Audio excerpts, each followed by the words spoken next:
आदरणीय दादा हे फार मोठे नेते आहेत आणि मला असं वाटतं की 2019 मध्ये आदरणीय दादांबरोबर दौरे करत होतो. आता मतदारसंघातली जी काही जबाबदारी आहे ती सांभाळून केलेली आहे. मला असं वाटतं की छत्रपती शिवाजी महाराजांची एक शिकवण आहे.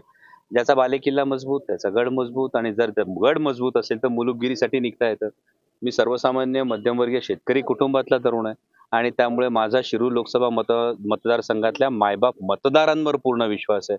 मला असं वाटतं की ते बालेकिल्ला नक्की सांभाळतील आणि आदरणीय पवार साहेबांचा विचार घेऊन महाविकास आघाडीसाठी महाराष्ट्रभर हे दौरे करणं ही गरज आहे. कारण आज प्रताप काकांनी जो एक फार स्तुत्य जो युवा महासंवाद जो अभियान घेतलं होतं त्याचा आज सोहळा होता आणि महाराष्ट्रभरातल्या या युवकांशी संवाद साधण्याची संधी आज शेवगाव पाथर्डी मतदारसंघातल्या युवकांशी संवाद साधण्याची संधी मिळाली. तर मला वाटतं की राजकारणाच्या ठिकाणी पण फार महत्वाचं आहे की युवकांना दिशा देण्याचं जर आपला हा खारीचा वाटा लाभत असेल तर चांगली गोष्ट आहे. मी मनापासून तुमचं धन्यवाद देतो की हा आवाज तुम्ही उठवताय.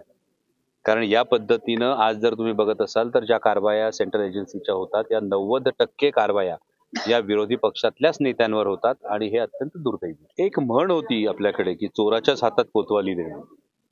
त्यामुळे जी समिती आहे केंद्रातलं जे सरकारही जे कायदे करते म्हणजे हे यामध्ये राहुलजी नार्वेकर जे विधानसभेचे आपले अध्यक्ष आहेत यांना त्यामध्ये असणं याच्यामध्ये नक्कीच त्यांच्या संविधानिक पदाचा जो काही विषय आहे तो वेगळा. परंतु ज्या पद्धतीनं आव आणला जातो सत्ताधारी केंद्रातल्या पक्षाकडून आज तुम्ही बघत असाल हे केवळ पक्षांतर बंदीचाच विषय नाही, हा सेंट्रल एजन्सीचा सुद्धा विषय तोच आहे की यामध्ये भारतीय जनता पक्ष जे काही करतो ते सगळं नियमानुसार असतं आणि इतर जे काही करतात ते सगळं चूक असतं.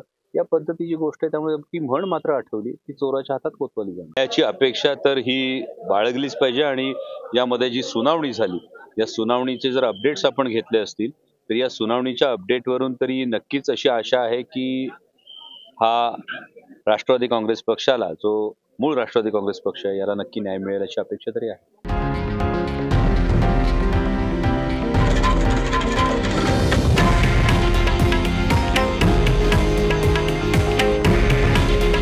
हे आहे देशातील नंबर 1 न्यूज नेटवर्क आणि आपण पाहत आहात TV9 मराठी. काळजी तुमची, हित महाराष्ट्राचं.